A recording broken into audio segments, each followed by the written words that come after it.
परिचय। हे रश्मि, मधुमक्खी के छत्तों में उन छेदों को देखो।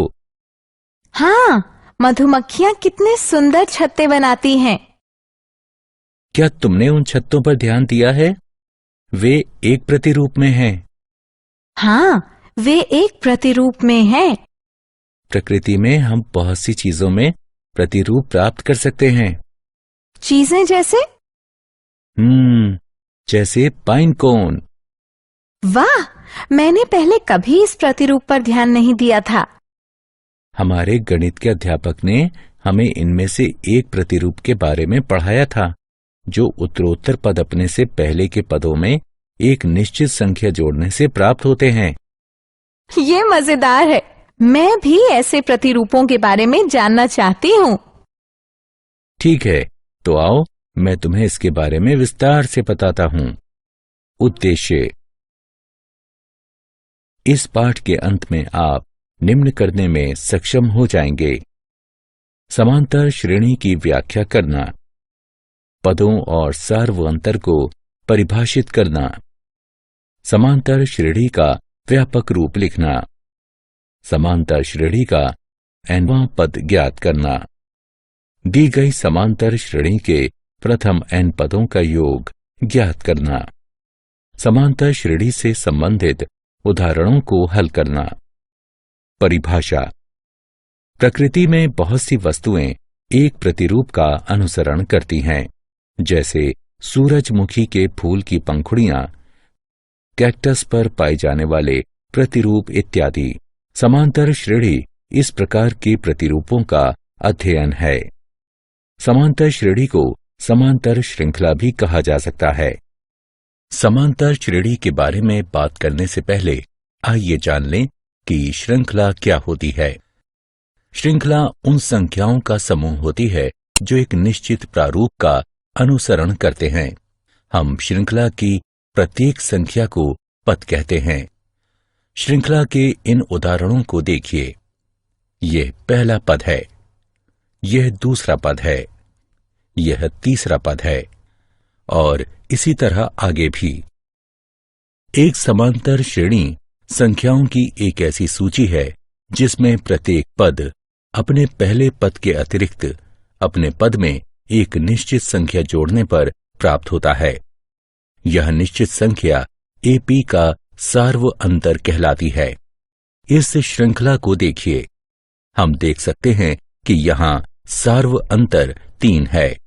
व्यापक रूप से हम एक समांतर श्रृंखला को निम्न प्रकार लिख सकते हैं, जहां A पहला पद है और D पदों के बीच का अंतर, जिसे सार्वअंतर कहते हैं।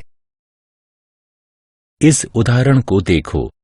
हम देख सकते हैं कि इस श्रृंखला में प्रत्येक पद में 3 का अंतर है, अतः 1 बराबर 1 यानी पहला पद और D बराबर 3 यानी पदों के बीच सार्वअंतर।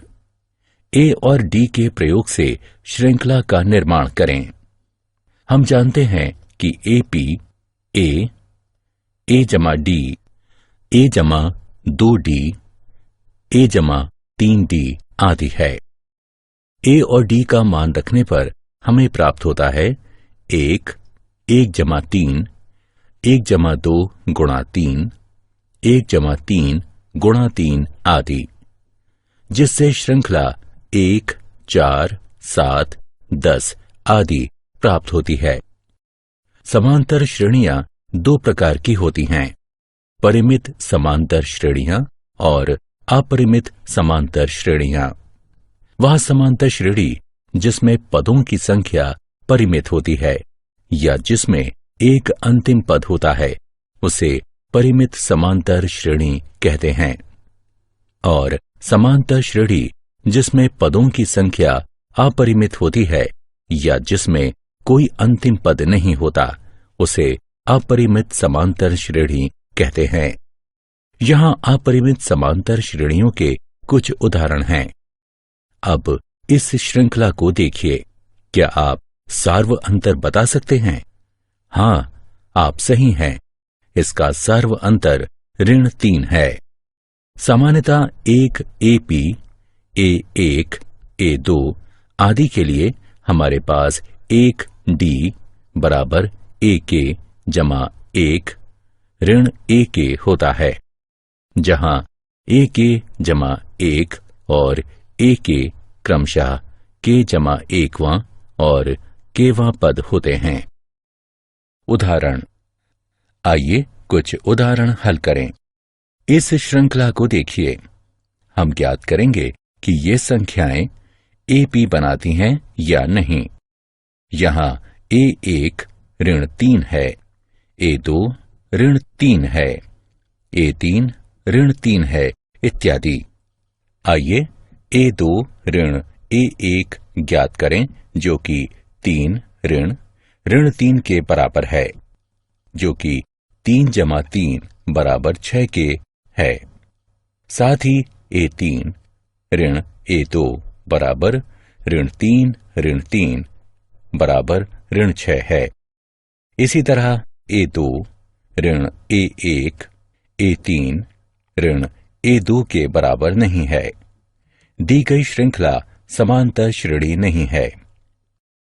एक AP का nवां पद। यदि एक समांतर श्रेणी का पहला पद A1 है और उत्तरोत्तर पदों का सार्व अंतर D है, तो श्रृंखला का nवां पद निम्नलिखित होगा। हम जानते हैं कि इसे AP का व्यापक पद AN कहते हैं।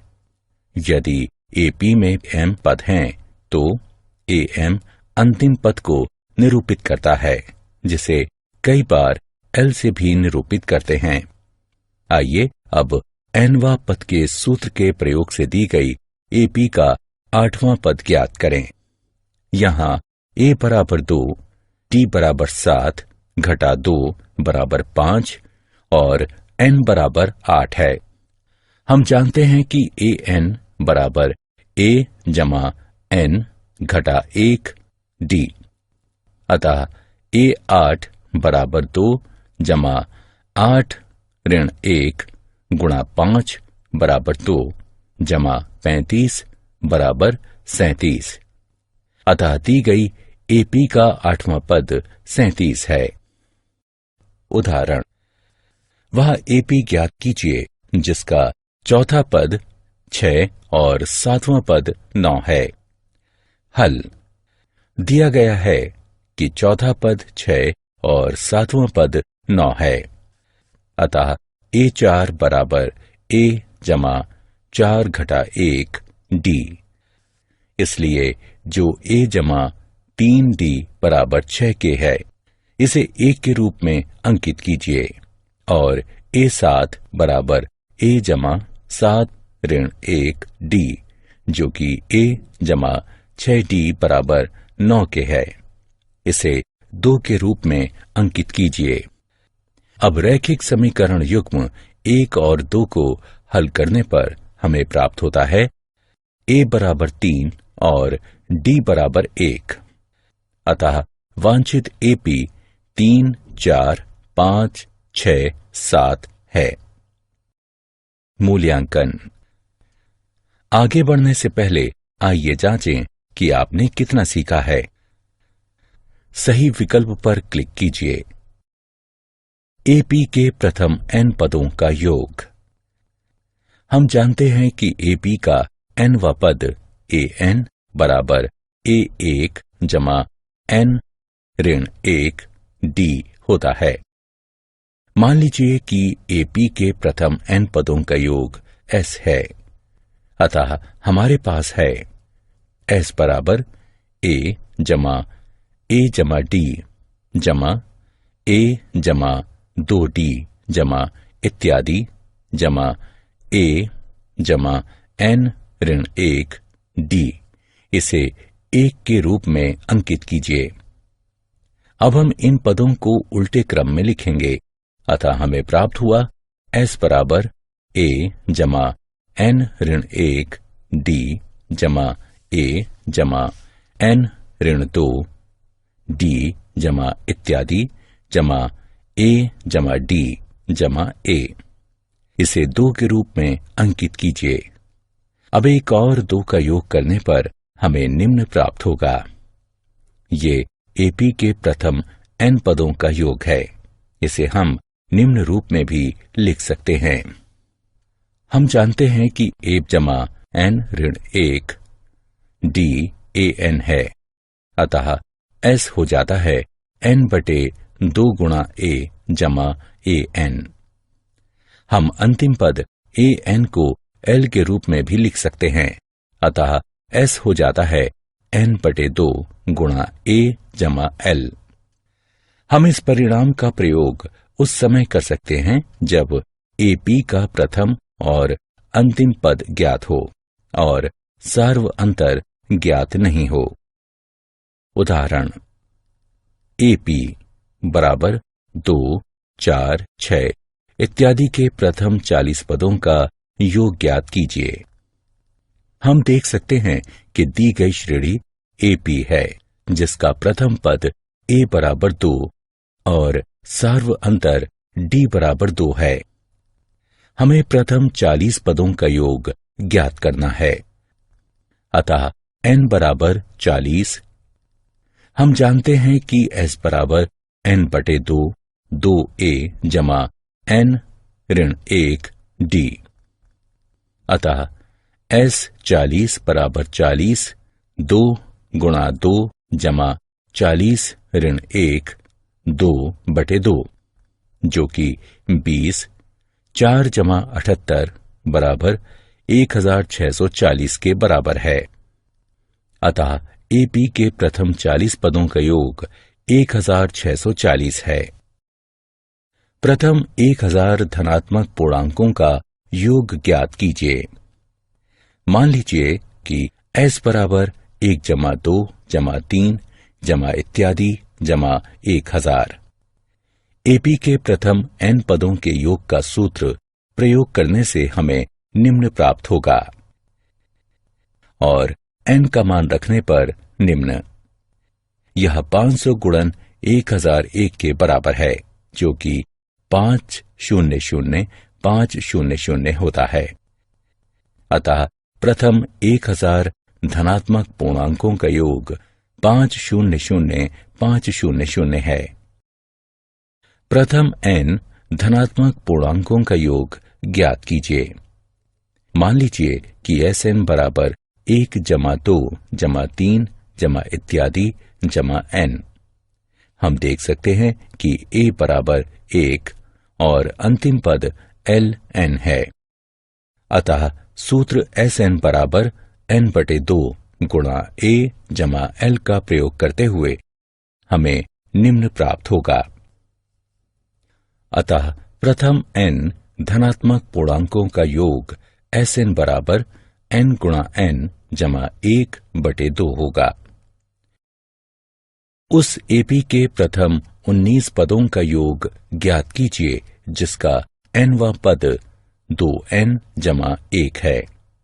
क्योंकि nवां पद 2n जमा 1 है, अतः प्रथम पद बराबर 2 1 जमा 1 बराबर 3, द्वितीय पद बराबर 2 2 जमा 1 बराबर 5 आदि, और 19वां पद बराबर 2 19 जमा 1 बराबर 39। अतः संख्याओं की सूची जो हमें प्राप्त होती है 3 5 7 इत्यादि 39। अब S19 ज्ञात करना है। हमारे पास है n बराबर 19, A बराबर 3 और L बराबर 19। अतः S19 बराबर 19 बटे 2 गुणा 3 जमा 39 है। यहाँ 19 बटे 2 गुणा 42 के बराबर है। अतः AP के प्रथम 19 पदों का योग 399 है। क्या आप जानते हैं AP का nवां पद उसके प्रथम n पदों के योग और प्रथम n ऋण 1 पदों के योग का अंतर होता है, यानी AN बराबर SN ऋण SN ऋण 1। सारांश। आइए हमने जो कुछ सीखा है उसे संक्षेप में दोहराएं। एक समांतर श्रेणी संख्याओं की एक ऐसी सूची है जिसमें प्रत्येक पद अपने पहले पद के अतिरिक्त अपने पद में एक निश्चित संख्या जोड़ने पर प्राप्त होता है। निश्चित संख्या d को सार्व अंतर कहते हैं। AP का व्यापक रूप a जमा d, a जमा 2d, a जमा 3d आदि होता है। एक AP जिसका प्रथम पद a और सार्व अंतर d हो, उसका nवां पद या व्यापक पद an बराबर a जमा n ऋण 1 d होता है। AP के प्रथम n पदों का योग निम्न होता है। यदि L परिमित AP का अंतिम पद यानी nवां पद है तो AP के सभी पदों का योग निम्न होता है।